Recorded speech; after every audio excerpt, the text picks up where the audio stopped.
नमस्कार, आप देख रहे हैं कैपिटल टीवी का खास शो वॉर ऑफ स्टेट। मैं हूं परवीन शेख। बिहार विधानसभा चुनाव से पहले ही विपक्ष हार गया। उसे सड़क और सुप्रीम कोर्ट दोनों ही जगह मुंह की खानी पड़ी है।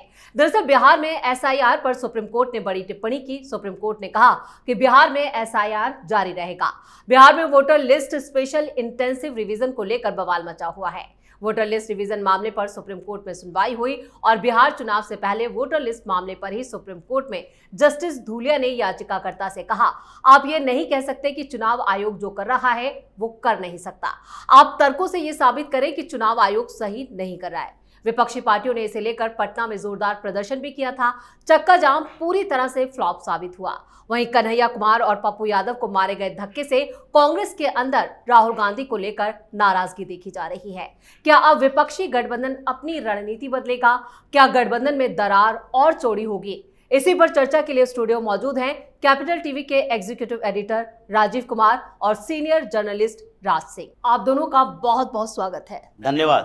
बिहार वोटर लिस्ट को लेकर जो हंगामा विपक्ष लगातार मचा रहा था और उसके बाद जो सुप्रीम कोर्ट में टिप्पणी की है और एसआईआर प्रक्रिया लागू करने की बात कही है, उसके बाद विपक्ष के पास क्या विकल्प बचे हैं? देखिए, विकल्प तो एक ही है कि हार स्वीकार कर लें कि सुप्रीम कोर्ट में हार गए। ये भी हार स्वीकार कर लें कि बिहार में चक्का जाम करने की जो कोशिश की, बिहार को बंद करने की कोशिश की, वो पॉलिटिकल परसेप्शन में भी हार का सामना करना पड़ा। इन लोगों को समझ में आ गया है कि हमारा एजेंडा जो बिहार में है वो भारतीय जनता पार्टी के गठबंधन को हराने से पहले लोगों के दिमाग में कंफ्यूजन पैदा करना है। ये तो सोच कर बैठे हैं कि हमारे पास कोई वैसे एग्जैक्ट मुद्दे नहीं हैं जिसके आधार पर नीतीश कुमार और भारतीय जनता पार्टी को हरा सके। हमारे पास आधार एक ही है कि एंटी बीजेपी के वोटर को अपने साथ रखना और भारतीय जनता पार्टी और नीतीश कुमार के जो सपोर्टर हैं उनके दिमाग में कुछ कंफ्यूजन क्रिएट करना, जिससे 10-12% लोग जो कि फ्लोटिंग वोटर होते हैं, कैडर वोटर नहीं होते हैं, उनको लगने लगे कि ये लोग जानबूझकर ऐसी व्यवस्थाएं कर रहा है जिससे हम लोग परेशान हो रहे हैं, हम लोगों को डॉक्यूमेंट इकट्ठा करना पड़ रहा है, परेशानियां बढ़ा रहे हैं, इसलिए वो महागठबंधन की तरफ जाएं। लेकिन दोनों तरफ से, पहले सुप्रीम कोर्ट के अंदर जहां पर वो चाह रहे थे कि अंतरिम आदेश जारी हो, क्योंकि इन लोगों को ये तो पता है कि हम इस मामले में जीत नहीं सकते।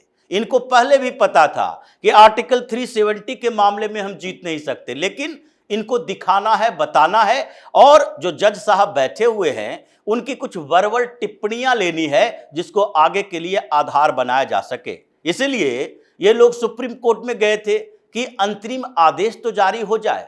जैसे वक्फ बोर्ड के मुद्दे पर कुछ समय के लिए अंतरिम आदेश जारी हुआ। सीजेआई संजीव खन्ना उस समय जो थे, उन्होंने 1 सप्ताह के लिए अंतरिम आदेश दिया और फिर उसके बाद जब सुनवाई हुई और सरकार ने एफिडेविट दायर किया, उसके बाद वो कंफ्यूज हो गए कि आगे रिटायरमेंट का समय है, इससे पहले अंतरिम आदेश को खत्म करो, आगे के लिए टाल दो कि जब सीजेआई बनेंगे बीआर गवई तो वो इस मामले को देखें। उसी तरीके से इसमें इन लोगों का मकसद यही था कि कुछ दिन अगर इस प्रक्रिया पर स्टे लग जाएगा, अंतरिम रोक लग जाएगी, उसके बाद क्या होगा, 25 जुलाई के बदले आगे बढ़ जाएगा मामला।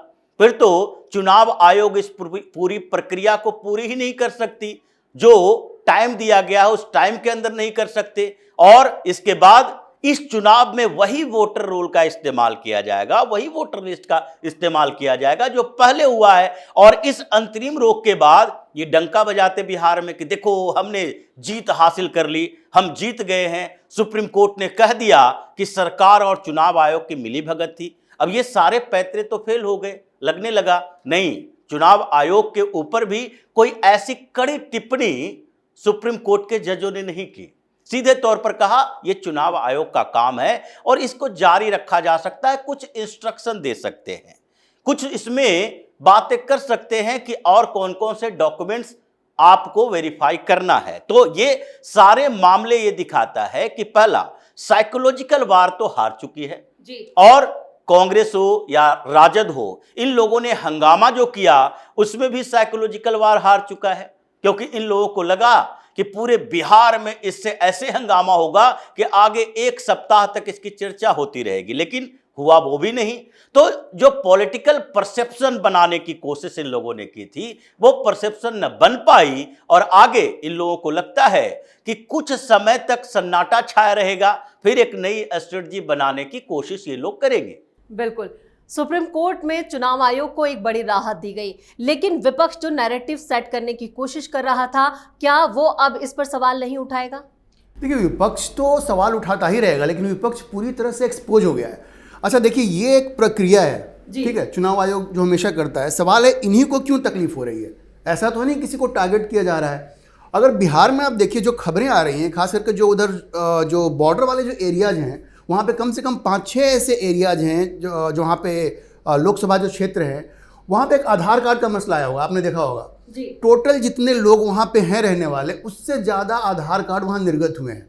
तो मतलब कहीं ना कहीं तो झोल है उसमें। ये कौन से लोग हैं, तो उनकी पहचान करना और जो आपका इलेक्टोरल लिस्ट है उसको सही करने तो इलेक्शन कमीशन की जिम्मेवारी बनती है। यहाँ पे किसी एक कम्युनिटी को या किसी एक पार्टी को तो टारगेट नहीं किया जा रहा है। ये तो बात हो गई चोर की दाढ़ी में तिनका, इनको क्यों तकलीफ हो रही है भाई, ऐसा तो है नहीं ना। तो बड़ा स्पष्ट है कि तीर बिल्कुल निशाने पे लगा है। यहाँ पे कुछ ना कुछ है जो ये छिपाने की कोशिश कर रहे हैं। देखिए, लोकतंत्र में हर कोई ये चाहेगा कि इलेक्टोरल लिस्ट जो है वो जेन्युइन हो, प्योर हो। ये एक तथ्य है कि भारत में चाहे वो बिहार हो, आपको मुंबई हो, कहीं भी हो, बाहर से घुसपैठिए आकर के और उन्होंने अपना राशन कार्ड भी बना लिया है, आधार कार्ड बना लिया है, इलेक्टोरल लिस्ट में उनका नाम भी है। उनको तो पर्ज करना पड़ेगा ना, तो आप कैसे करेंगे। अच्छा, एक चीज़ उन लोगों को ये भी है कि अच्छा बहुत हंसी वाली बात है, वो ये कहते हैं कि आधार कार्ड को आप क्यों नहीं मान रहे हैं, ये प्रूफ क्यों नहीं, ये मुद्दा भी उठा है जी। ये हर कोई जानता है कि आधार कार्ड जो है वो आपके लिए आपका जो रेसिडेंस है उसका प्रूफ नहीं है, ये सिर्फ आइडेंटिटी प्रूफ है। उसके बिना पे आप कहीं के वोटर हैं ये साबित नहीं हो जाता है। इस पे भी इनको आपत्ति है। तो पूरी तरह से ये देखिए कि जो बोगस वोटर्स है, बिहार में हमेशा एक मुद्दा रहता है, वो जब ठप्पा लगा के जब चुनाव होते थे उस वक्त भी ये होता था, आज भी है। इलेक्टोरल रोल में वहाँ पे सारे ऐसे फर्जी वोटर को इन लोगों ने शामिल कर दिया है। तो चुनाव आयोग भी तो यही कह रहा है कि हम इस जो पूरा जो प्रक्रिया चल रही है उसमें और ज्यादा पारदर्शिता, मतलब ट्रांसपेरेंसी लाने की जो कवायद है उसे किया जा रहा है, इसे करने बिल्कुल। और हर कोई जो लोकतंत्र में विश्वास करता है उसको तो खुश होना चाहिए भाई। इसमें वैसे लोग जो गलत तरीके से उन्होंने अपने आप को ऐड कर लिया है, और खास करके जो घुसपैठी हैं, जो आ गए हैं, उनको निकाला जैसे किसी को क्या तकलीफ हो सकती है। तो विपक्ष का जो पूरा मुद्दा ये कहीं ना कहीं ये भी दिखाता है कि उन घुसपैठियों को ये जो विपक्ष है वो अपना वोटर मानता है, और इनकी मिली भगत है, मिल करके उन्होंने उसको इलेक्टोरल लिस्ट में शामिल करवाया। इससे तो यही साबित होता है, वरना 100 आदमी रहने वाला है उस एरिया में 150 आधार कार्ड कैसे इशू हो सकता है, आप सोचिए। तो इनकी मिली भगत है, और चूंकि अब ये एक्सपोज हो रहा है तो इनको तकलीफ ज़्यादा हो रही है। और सुप्रीम कोर्ट इस बात को समझ गई है, इसलिए उसने स्टे दिया नहीं है। सुप्रीम कोर्ट आगे यही करेगी कि चलो और कुछ ट्रांसपेरेंट इसको बनाया जाए, हो सकता है कुछ करे, लेकिन ये रुकने वाला नहीं है। जिस तरह की प्रोसीडिंग्स हुई है सुप्रीम कोर्ट में, इससे बहुत स्पष्ट है कि सुप्रीम कोर्ट को भी ये बात समझ में आ गई है कि विपक्षी जो हैं, विपक्षी दल हैं, वो क्यों इस पर ऐतराज़ कर रहे हैं। तो उनकी दाल गलने वाली नहीं है। तो यहाँ पर विपक्ष की दाल गलने वाली नहीं है, लेकिन बिहार में जो अब आने वाले जो चुनाव हैं उसमें क्या अब और मुद्दे नहीं रहेंगे विपक्ष के पास, या विपक्ष मुद्दा विहीन हो जाएगा? देखिए, विपक्ष के पास मुद्दे नहीं रहेंगे ये कहना पॉलिटिकल इमैच्योरिटी है। मुद्दे तो सबके पास होते हैं, लेकिन उस मुद्दों का प्रभाव कितना पड़ता है ये जरूरी होता है। इनके पास भी मुद्दे हैं, ये भी राजद वाले भी कहते हैं कि देखो भाई, सुशासन बाबू का ठीकरा जो फोड़ रहे थे नीतीश कुमार, सुशासन की बात कर रहे थे, वो खत्म हो चुका है। एक मर्डर हो जाता है उसमें भी ये कहते हैं कि देखो ये तो क्राइम कैपिटल बन चुका है, ये फिर से बिहार वही दौर में चला गया है। तो जो मुद्दे ये लोग उठाते हैं उससे लोग कितने प्रभावित होते हैं ये जरूरी है। और ये मुद्दा ऐसा इन लोगों ने उठाया था जो कुछ वर्गों के लिए ज्यादा इंपैक्टफुल था।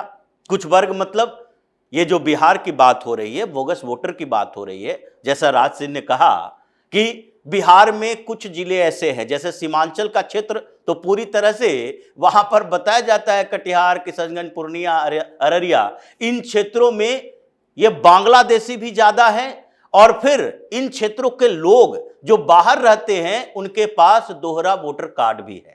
मुंबई में भी बना के रखा है, पश्चिम बंगाल में भी बना के रखा है। कहीं कहीं तो ऐसा होता है कि दिल्ली में भी बना के रखा है और उस जगह पर भी रखा है, और ये ट्रांसपोर्ट किए जाते हैं, ये अलग अलग चुनावों में अलग अलग जगह पर फिट किए जाते हैं। मुंबई में चुनाव हो रहा है तो चलो भाई मुंबई में वोट दे दो, उसके बाद जब इधर चुनाव होना रहेगा तो इधर से वोटिंग के पहले इन लोगों को बुला लो। ये स्थितियां रही है। वायनाड में देखिए, इतने लोग अरब कंट्री में रहते हैं, और राहुल गांधी जब वहां से चुनाव लड़ रहे थे तो यही इंडियन यूनियन मुस्लिम लीग का ये जो कल्चरल विंग था वो चला गया, चार्टर प्लेन बुक किया सऊदी अरब में, और वहां से लोगों को पकड़ पकड़ के लाया अपने पैसों से। वो अपने पैसे खर्च करके 50,000 का टिकट लेके वोट देने नहीं आते, लेकिन उसको लाया गया। तो अभी जो बिहार में कवायद चल रही थी वो कई तरीके की थी। एक तो मुस्लिम फर्जी वोटर के लिए, दूसरा इस बात के लिए भी कि बोगस वोटर का मतलब यह है कि कई इलाके में ऐसे हैं जो मर गए हैं, उनका भी वोटर लिस्ट में नाम है जी। जो अब्सेंट वोटर हैं, मतलब अगर चुनाव आयोग की टीम यानी कि बूथ लेवल ऑफिसर जो होते हैं BLO, अगर आपके पास 2 बार 3 बार जाते हैं और वो व्यक्ति प्रेजेंट नहीं है तो इसका मतलब है कि वो वोट देने के लिए आएगा नहीं आएगा, ये कंफ्यूजन वाली बात है। इसलिए अब्सेंट वोटर के में डाल दिया जाता है उसको। तो इसके लिए भी जरूरी है कि आप एक जगह के वोटर हैं, 2 जगह के वोटर हैं। और जहां तक आधार कार्ड की बात है, वो तो रेजिडेंशियल प्रूफ नहीं है, जैसा कि पैन कार्ड भी रेजिडेंशियल प्रूफ आपको नहीं देता। तो जिसका वहां पर वोटर लिस्ट में नाम है, उसके लिए जो प्रूफ बताए गए हैं, डॉक्यूमेंट देना है, वो तो आपको पास लिस्ट है, उसमें से कोई 1-2 दे दो, उसके लिए समस्या नहीं है। तो इन लोगों की जो स्ट्रेटजी अब तक रही और उसके बाद आगे बनेगी, यानी कि महागठबंधन के अंदर एक ज्वाइंट चक्का जाम हुआ जी। उसमें जो आपने बताया पप्पू यादव की बेइज्जती हो गई, राहुल गांधी के नेतृत्व पर सवाल उठने लगा। क्यों? क्योंकि राहुल गांधी ने गलत स्ट्रेटजी अपनाई जी। अगर इनको चाहिए था कि अपने नेताओं के साथ कोऑर्डिनेशन होता तो वो चक्का जाम में एक गाड़ी के बदले 3 गाड़ियां कर लेते। कहते कि भाई ये ट्रक आपका राजद का, ये ट्रक है जो हमारा कांग्रेस का, इसमें हम कन्हैया के साथ, पप्पू यादव के साथ चलेंगे, और आगे जाकर 1 किलोमीटर के बाद हम ज्वाइंट तरीके से एक ट्रक पर शामिल होंगे, जिसमें तेजस्वी होंगे, राहुल होंगे, या मुकेश सहनी होंगे, या फिर दीपांकर भट्टाचार्य होंगे। ये तो नहीं किया। तो जो ह्यूमिलिएशन हुआ है उसका प्रभाव तो कहीं ना कहीं दिखेगा कि कांग्रेस की औकात राजद के तलवे चाटने वाली हो गई है बिहार में। तो जो स्थितियां इन पार्टियों के अंदर बनी वो आगे भी ऐसे ही रहेगी, परेशानियां बढ़ने वाली है। और कांग्रेस के अंदर या राजद के अंदर, हर पार्टी के अंदर जो महागठबंधन का हिस्सा है, उसके अंदर इस बात का कंफ्यूजन है कि आगे हम कौन सी स्ट्रेटजी अपनाएं जिससे कि एनडीए को मात दे सके। और इसी कंफ्यूजन में चुनाव नजदीक आ जाएगा, ये लोग का सरेंडर होना लगभग तय माना जा रहा है। बिल्कुल, जिस तरह से कन्हैया कुमार और पप्पू यादव के साथ अपमान उनके हिस्से में आया चक्का जाम के दौरान, तो ये गठबंधन जो है वो अब बना रहेगा या गठबंधन पूरी तरह से बिखर जाएगा? नहीं, मुझे नहीं लगता है गठबंधन पे कोई फर्क पड़ेगा, मुझे नहीं लगता। क्योंकि देखिए बिहार में स्थिति क्या है, बिहार में कांग्रेस पूरी तरह से राजद के रहमो करम पे है। आपको लग रहा है कि ये ऐसी बेइज्जती हुई, ऐसा हुआ नहीं है, सब कुछ प्लान्ड वे में था। ये पप्पू यादव का अगर आप बाइट देखेंगे, वो कह रहा है कि भाई उस पर एक हर पार्टी के लोग थे। आप देखेंगे वहाँ पे एक पार्टी के 2 लोग भी थे, वहाँ पे संजय यादव भी जा रहे हैं उसमें, तेजस्वी तो वहाँ पे हैं ही। तो ये सब कुछ, ये सबको, हर किसी को मालूम है कि राष्ट्रीय जनता दल में लालू प्रसाद बिल्कुल नहीं चाहते कि कोई भी दूसरा यादव का नेता वहाँ पे खड़ा हो जो तेजस्वी को कल को चुनौती दे सके। अब पप्पू यादव का एक अपना जनाधार है, पूर्णिया में ही हो लेकिन अपना जनाधार है। जब वो डर भी रहे थे पूर्णिया से तो वो गए थे मिलने लालू जी से, चाहते थे कि राजद उनको सपोर्ट करे। राजद ने नहीं किया। इतना ही नहीं, तेजस्वी यादव ने तो जा करके कहा पूर्णिया में कि तुम्हें राजद को वोट नहीं देना है, कैंडिडेट को तो मत दो, भाजपा वाले को दे दो, लेकिन इसको नहीं देना है। तो आप समझिए कि नफरत कितनी है। तो गाड़ी पे कैसे चढ़ जाएंगे भाई? बिहार में कांग्रेस का अध्यक्ष कौन होगा ये लालू प्रसाद तय करते हैं, ठीक है। तो ये आप समझिए कि ये तो पप्पू यादव की, पता नहीं इनकी भी कौन सी राजनीति है, उनके पास कोई अब रास्ता बचा नहीं है, तो बेइज्जती तो होनी ही थी। जहाँ तक कन्हैया कुमार की बात है, आप समझिए कि उस राहुल गांधी के साथ उस वक्त कौन था? अखिलेश प्रसाद सिंह थे। अखिलेश प्रसाद ही भूमिहार हैं और कन्हैया कुमार भी भूमिहार हैं, और अभी जो नए अध्यक्ष बने हैं वो अखिलेश की मर्जी से ही बने, जो साहू जी बने हैं। तो आप समझिए कि कन्हैया कुमार के लिए भी बिहार कांग्रेस में अभी कोई जगह नहीं है। तो और वो खतरा भी है। और वो दूसरी बात, वो भी तेजस्वी के लिए खतरा है। तेज तर्रार तो है ही कन्हैया कुमार, बोलने में बहुत माहिर है। तो लालू प्रसाद को ऐसा लगता है कि कन्हैया कुमार भी उनके लिए कभी खतरा बन सकते हैं, तेजस्वी के लिए दोनों व्यक्ति बन सकते हैं, इसलिए इन दोनों को वहाँ चढ़ने नहीं दिया गया। तो इससे गठबंधन पे कोई फर्क नहीं पड़ेगा, क्योंकि जो ये समझौता है वो लालू फैमिली के बीच में, राजद के बीच में और गांधी परिवार के बीच में, जिनके रिश्ते अच्छे हैं। आप याद रखिए, जब सोनिया गांधी के विदेशी मूल का मामला उठा था इस देश में, तो लालू प्रसाद ने आगे बढ़ करके पूरी तरह से सपोर्ट किया था। तो वहाँ से एक तरह से ओब्लाइज्ड है गांधी फैमिली, वो लालू यादव के अगेंस्ट नहीं जाएगी। तो ये समझिए कि गठबंधन पे कोई फर्क नहीं पड़ेगा। कांग्रेस रहमो करम पर कांग्रेस रहेगी उनके आगे। रहमो करम पे कुछ नहीं कर सकती है, सीटें भी उनको उतनी ही मिलेगी जितनी लालू जी देंगे। और कांग्रेस आज इस स्थिति में भी नहीं है कि कुछ टेंट्रम दिखा सके, वो वही स्वीकार करेंगे, क्योंकि उनका सपोर्ट बेस तो कुछ रहा नहीं ना।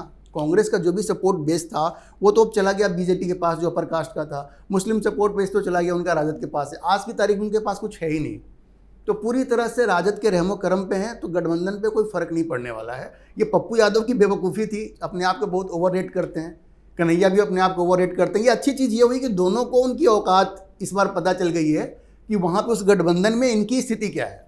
जनता बिल्कुल समझ रही थी कि ऐसा ही होने वाला है। चलिए, इस तमाम जानकारी के लिए और सटीक विश्लेषण के लिए आप दोनों का बहुत बहुत धन्यवाद। धन्यवाद। बिहार में वोटर रिवीजन पर आज चुनाव आयोग को सुप्रीम कोर्ट से बड़ी राहत मिली है। राज्य में चुनाव से पहले वोटर रिवीजन की प्रक्रिया रद्द करने की दलीलों को सबसे बड़ी अदालत ने नहीं माना। न ही इस बात के लिए चुनाव आयोग को बाध्य किया कि वो आधार, राशन और मौजूदा वोटर कार्ड को वैलिड डॉक्यूमेंट के तौर पर प्रक्रिया में मंजूर करे। हालांकि अभी न मामले की सुनवाई खत्म हुई, लेकिन विपक्ष के मंसूबों को बड़ा झटका जरूर लगा है। इस खास शो में इतना ही। वीडियो कैसा लगा कमेंट करके अपनी राय जरूर दें। वीडियो को लाइक करें, शेयर करें और कैपिटल टीवी को सब्सक्राइब जरूर करें। धन्यवाद।